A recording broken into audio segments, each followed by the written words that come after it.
現在我拿着自拍桿，有些人覺得自拍桿醜醜的，但是沒有關係，你只要把它交給你身邊的人，不管他是你媽、你妹、你太太、你阿嬷，甚至你男朋友，你知道男朋友拍東西真的是 ，anyway， 你只要把它交給他，他不用學會任何攝影的東西，什麼東西都不用會，只要拿着跟着你就好。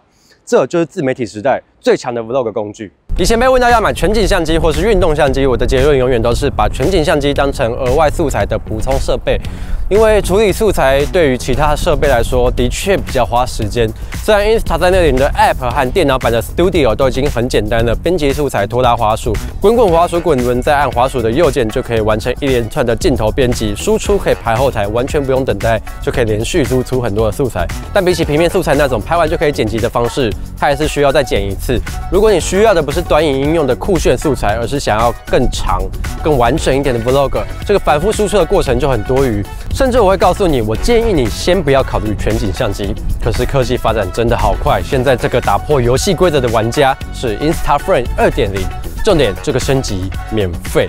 Insta-Frame 的確是一個很大的創新，但在我的評測跟教學我都講過我不會用，因為平面素材只有 1080p 不能放大裁切，的確比較讓我難有使用的意願。只要它能解決這個平面素材畫質不夠高的問題，就很有機會在下一代產品掀起波瀾。我們也要講波瀾的諧音笑話，我唯一沒有猜到的是，它不是塞到下一代的產品賣你，而是直接讓你免費升級。哇，真希望我的相機廠商也可以學一下。FX3 什麼時候出2代？以前我們會同時攜帶很多的 vlog 設備，方便在不同的需求盡可能記錄到不同的素材，然後你的包包就會超級大。Insta-Frame 的出現讓我開始思考，如果我的全景相機可以切換模式，讓我可以錄全景素材，又能切換模式只錄平面的素材，那我還需要帶這麼多的器材嗎？先不要太心動，我會講缺點。在這個模式裡，它放了一支模擬的搖桿，這個看起來像是從 Flow 2 Pro 手機穩定器實拍調成黑色塞進去的東西。操作的邏輯也跟手機穩定器一樣，可以同時推搖桿、搖動畫面、調整焦段的縮放，還有2個奇怪的環繞運鏡跟機器自轉的運鏡，我不知道誰用得到。也可以立刻切換前後的拍攝，點2下人臉鎖定追蹤。我覺得相對有趣的部分是搖桿跟焦段，畢竟全景相機這個品類是第一次出現這種玩法，可以在全景相機上面聞到穩定器般的操作體驗，還是蠻新鮮的。但真正使用的仍然是追蹤功能，不論是自拍還是拍別人。追蹤絕對是生活 vlog 裡面最常用的功能，聽起來很不錯，但事情沒有這麼簡單。首先 ，X5 的感光元件是直視的，為了獲得最高解析度的畫質，在拍攝平面素材的時候，它會跟單眼相機橫着拿的時候需要立起來一樣，原本直的 X5 就要橫過來拿。其實這也蠻合邏輯的，拍直的影片就直着拿，橫的影片就橫的拿，很直覺，好像沒什麼好抱怨的。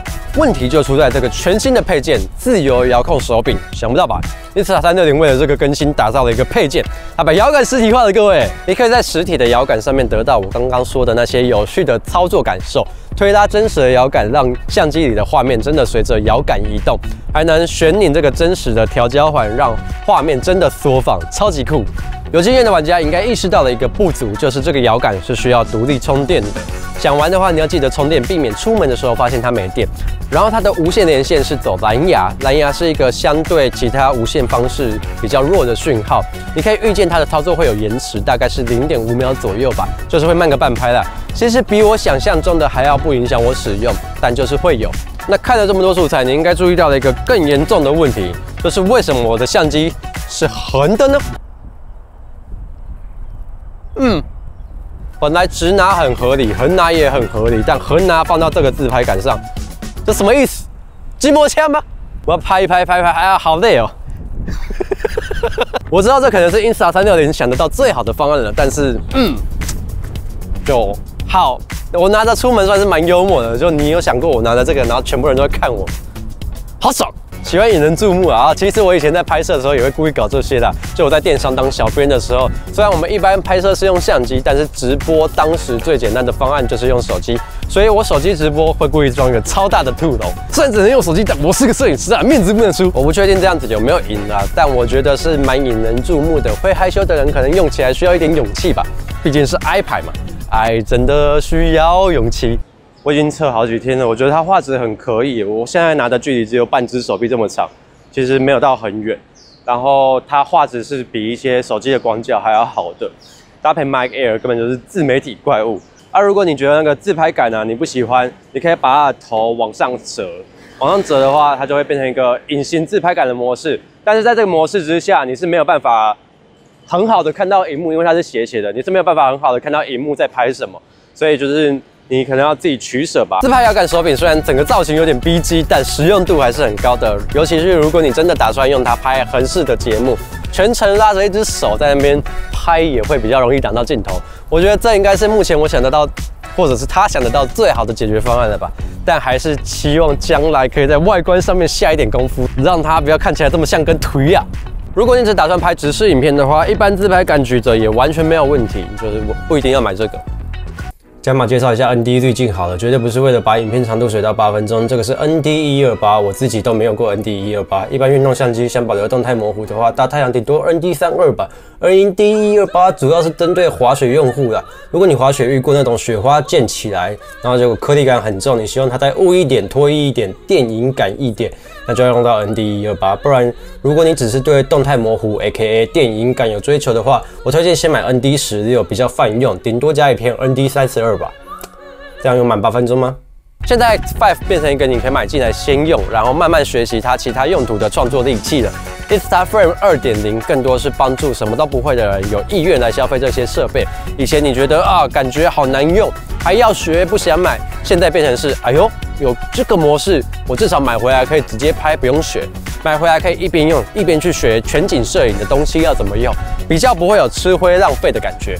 但這個東西畢竟是新的，它還有很多需要改進的地方。例如，我覺得這兩個最沒用的環繞運鏡跟自轉運鏡，不能改變運鏡的速度，而且中途不能取消，太白痴了吧！我誤觸也不能取消，我錄 vlog 錄到一半，然後畫面自己在那邊轉，哎，不要轉，不要轉，不要轉。然後追蹤畢竟是相對比較新的技術，可能不會有 AI 鏡頭或是紅外線雷射這麼準確，還是會有丟失目標的風險的。